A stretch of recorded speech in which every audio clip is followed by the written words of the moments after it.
Chris Broussard is joining us now. Chris, how significant was it that he initially forgot Russ here? Well, Jen, this is baffling. That's the word you chose, Chris. Baffling. I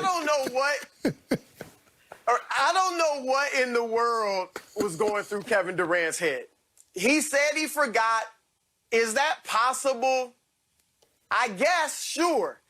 But if you watch the video of the podcast and don't just read the quote, KD took 14 seconds before he named the fifth teammate. Like, he was thinking hard. Yes. And it's hard for me to think KD is that absent-minded. I think KD is very smart.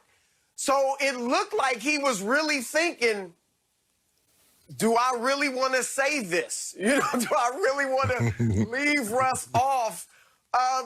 It's hard to believe he forgot about him when he took that long to name the fifth guy. And then, on top of that, his fifth guy was Serge Ibaka initially. Serge played with him and Russ.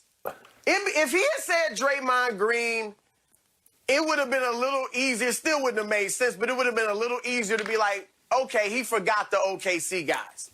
But you named somebody that was on the floor with you and Russ.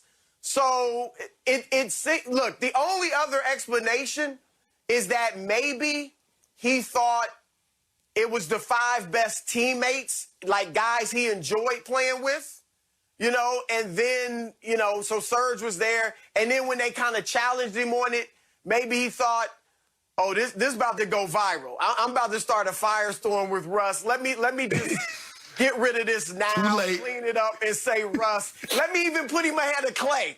You know? Like he did him a favor. He did him a favor, put him in front of Clay. Right. It just seemed like a slight. I mean, that's all there is to it. I know they've kind of made up, and, you know, Russ was going at him with the cupcake stuff for a while. But it just seemed like, I just don't know how in the world you forgot Russell Westbrook. He didn't. I'm sorry. He didn't forget. Like you said, he paused. He thought about it. He was thinking, scouring his mind like, okay, I got Kyrie, James, Steph, Clay, Serge Ibaka. Hold on. But, you know, we don't want to call this to attention, you know, but what about Russ? Oh, yeah, man, I'm tripping. Ow! Russ and Serge were drafted the same year. Serge spent the first year in Spain playing. Then he came. Even if, forget it, even if you wanted to say, you know what, I'm going to name my five top teammates. No particular order, but here they are. Kyrie, Steph, James Harden. But how you forget Russ? And Chris, I don't know if you noticed this, but did you know KD played with 3 MVPs in their prime? Can you name another MVP? Hey, can you name another player that's played alongside 3 other MVPs in their prime? Not LeBron playing inside Shaq in year 19. I'm talking about in his prime. He got 3 of them on his resume. But you don't forget this. I'm sorry, look, I got no problem with his list. That is his list. But to say it was a slip, you just forgot that you played alongside Russ, a guy that you went to an NBA Finals with, a guy that you had a team down 3-1. You had a 73-9 team down 3-1.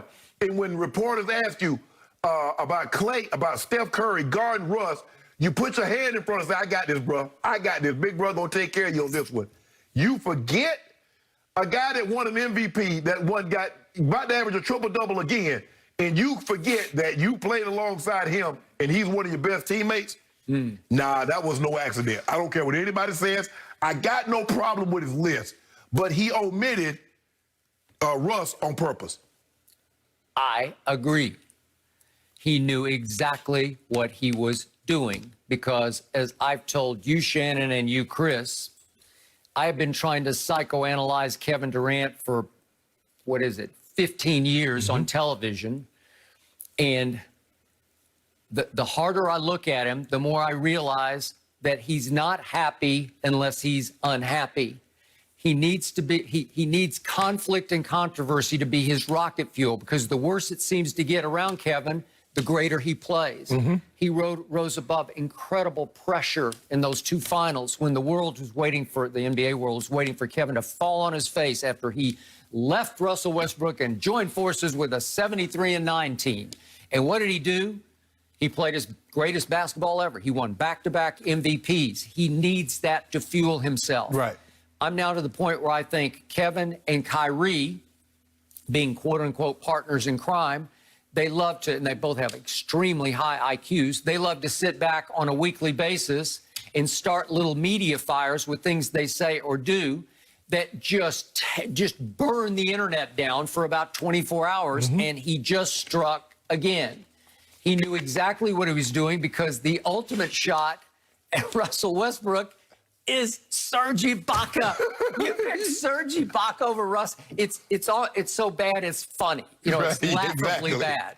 But he did it because he knew it was a great shot at Russ. I don't know if they made up or not. I just think the blood went so bad that he'll never quite overcome it.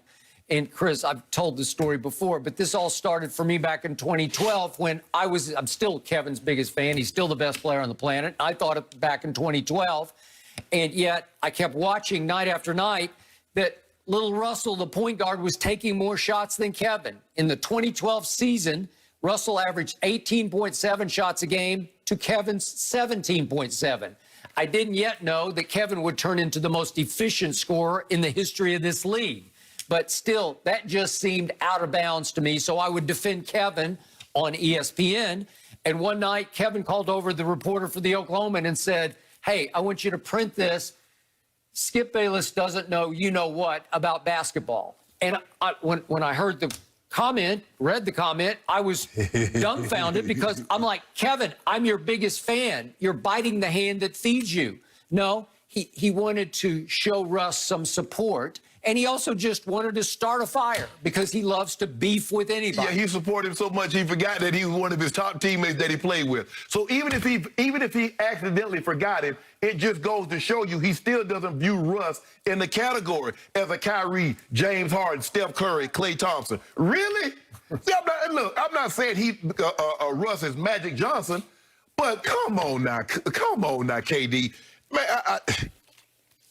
I don't get it. He took 30. He took about 40 seconds for the whole list. Most NBA people could have named that list in 10 seconds. Yes. You know, Steph, Klay, Harden, Kyrie, Russ. It was simple.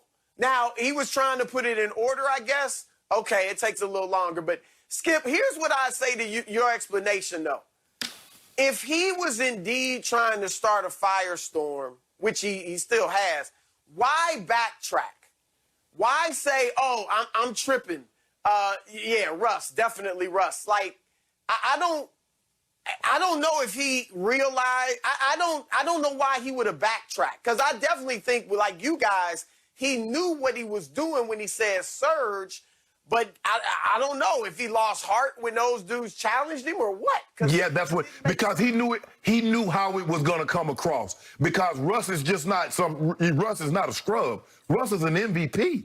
Russ got three triple-double seasons on his resume, about to have a fourth. And you mean to tell me he's not one of the top 5 teammates that you played with and you played 8 years with, went to an NBA Finals, and had the 73-9 Warriors down 3-1 with this guy riding shotgun? Ask LeBron. If you ask LeBron, who are your top 5 teammates? He probably will say D-Wade, Kyrie, Bosh, AD. Boom. He ain't gonna like, he gonna say AD, Kyrie, Bosh, Kevin Love, and Mario Chalmers. Rondo. You know, bro, we hate to bring it to your attention, but D-Wade. Oh, yeah, my bad. I'm tripping, dog. D-Wade. Really? I mean, come on now. So, Chris, to me, when Kevin said, oh, I'm just tripping, he's basically saying, I was just kidding about that. No, you weren't. But no, you weren't. No. But he was trying to defuse it a little bit. Right. Oh, I was just kidding. No. Come on. No. Damage done. Yeah. Next. Yeah, but that's what I don't get. See, he creates these problems, and then when people call him on it, oh man, y'all tripping. Y'all know what y'all talking about. That was just, I was just joking. No, you weren't, bruh. You ready for the clarification tweet? Yeah. Pretty quickly. It's here? coming. It's coming. It's coming. Okay. So, Chris, you believe him or you don't believe him? I don't believe he forgot. I'm sorry. and look, KD, I'm still somewhat in touch with KD, and he'll tell you, take me for what I say and all that. And, what I say is the truth, and you ain't got to psychoanalyze, paraphrasing him. But he also had burner accounts.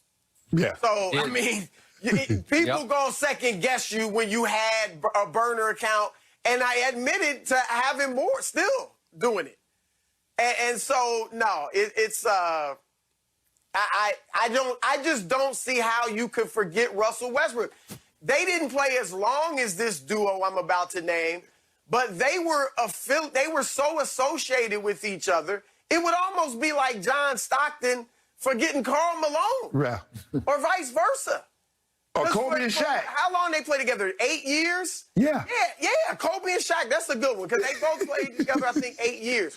How do you forget that you played with Russell Westbrook? You were viewed as a duo, a tandem. Yes.